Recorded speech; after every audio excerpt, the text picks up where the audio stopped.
Duty is sacrifice. It eclipses all things, even blood.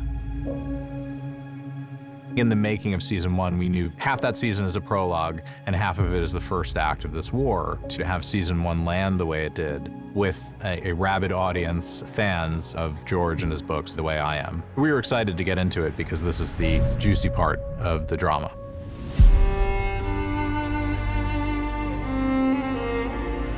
The North owes a great duty to the Seven Kingdoms, one older than any oath.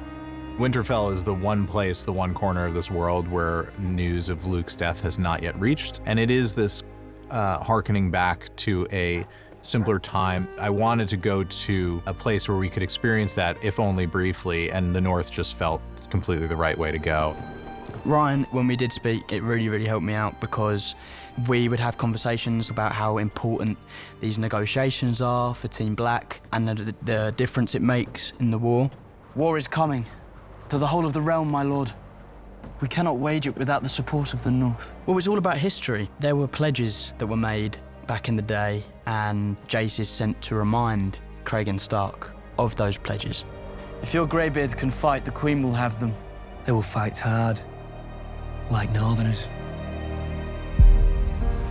Rhaenyra heard the news that Luke has died on a mission that she sent him on, so there's guilt involved.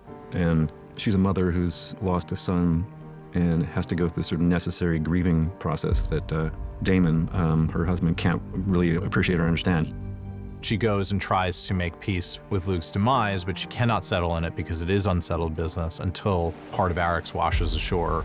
Going in search of evidence is quite fundamentally important to her. I guess one of the sort of maddest things about death is that it seems sort of impossible, especially because really the overriding feeling often is you just sit with the absence, and so anything that has like a tangibility about it, I think is vitally important. Her son's cloak, the wing of his dragon. I think it's devastating, but I think it galvanizes a vengeful feeling, one that maybe she hasn't paid so much mind to previously. I think that Rhaenys is probably one of the few people that Daemon knows he can't mess with, although I suspect probably wants to. We're going to King's Landing. To what end? Killing Vhagar. When those two meet, it's kind of like a panther meets a kind of electric eel. Really dangerous combination. He's essentially ready to go to war and get payback. It was nice to throw those characters into conflict with one another. I think you can tell from even her demeanor, the way Rhaenys thinks of Daemon. Daemon believes that he's, of course, completely in the right and has the power to order Rhaenys around. Fly with me. It is a command. Would that you were the king. Where is Jaehaerys? What do you need of him? Taken into the small council. He'll be king one day. He must begin his instruction. What if he does not want to be king? Where is he? One of the things I loved about Game of Thrones was character humor, and you know, that we could spend a lot of time being dour in this world, and it's so important to have humor. And when I first saw what Tom Glencarney was doing with Aegon, I thought, he's finding humor where I didn't know it existed, and it's painful, a guy who's way in over his head, who really wants to do well, but it just can't make a right move, no matter what he does. Aegon the Magnanimous. Hail King Aegon! The Magnanimous? I think Aegon is the kind of father that encourages bad behavior because he finds it funny. He loves his kids. I have no doubt about that. He loves his kids dearly, but he's not one to discipline them. If anything, he's, you know, having competitions with his children to see who can be the most rebellious, and Aegon often wins. Would someone please? Is the heir to the throne bothering you, Tyland? We see him come into the small council meeting with Jaehaerys, and you know, he's spurring him on. He's wanting him to be more of a rebel, more of a nuisance, just like his old man. I think he wants a ride. Your Grace. A ride? A pony ride. Wouldn't that be fun, Jaehaerys? Should the Master of Coin be your royal steed? It's meant to be a moment of fun, a bit, and yes, look, Aegon brings his 4-year-old to work, but I think on a perhaps nuanced character level, this is the thing that Viserys never did for Aegon. And Aegon did not study at the feet of his father. His father had his male heir and then essentially said, well, that box is ticked. He was ill. I think he enjoyed having a son, but didn't put in the work the way he did with Rhaenyra when he was a younger man. And I think Aegon resents that and feels that part of the reason that he's not seen as being suited for the crown or the throne is because he didn't get that training from his father. So now he's going to make up for that tenfold with Jaehaerys.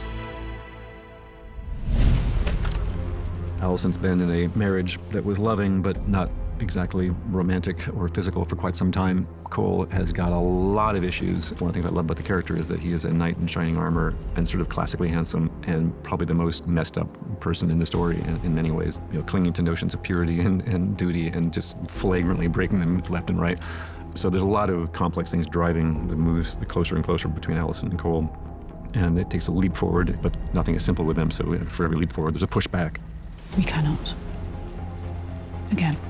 There's a lot of wonderful tension there. I mean, I think there's love, but there's a lot of mess, too. Grace? Good day. I think ultimately they're two very lost people in a pretty unforgiving world. And I think there's always been, since the very first episode, Alicent, had her eye on Criston Cole, and then she was a young lady, and now she's the queen of the Seven Kingdoms.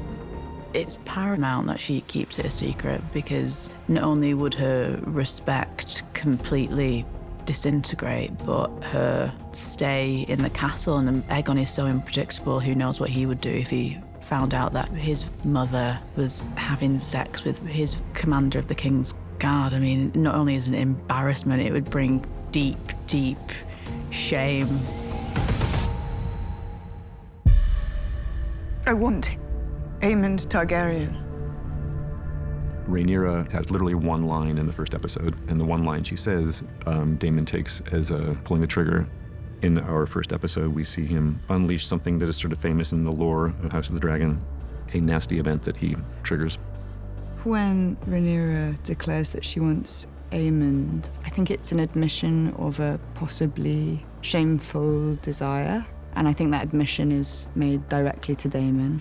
I think it's also an admission of their similarity. She sort of discloses another way in which they actually share a darkness. I want Aemond Targaryen becomes the battle cry that then resonates across the entire season, because that is the next domino to fall in this back and forth that sets in motion horrible attack and counterattack that continues, and the atrocities grow worse and worse as they go. In our story, it's Miss Arya, who has got her tentacles into every part of King's Landing, is able to provide connections for Daemon to exact revenge. I think it really is a big deal for the fans because it keeps getting referred to, and I don't know the characters' actual names. They're forever in lore as blood and cheese. Who the fuck is she? She's the queen, she is. A son for a son, he said.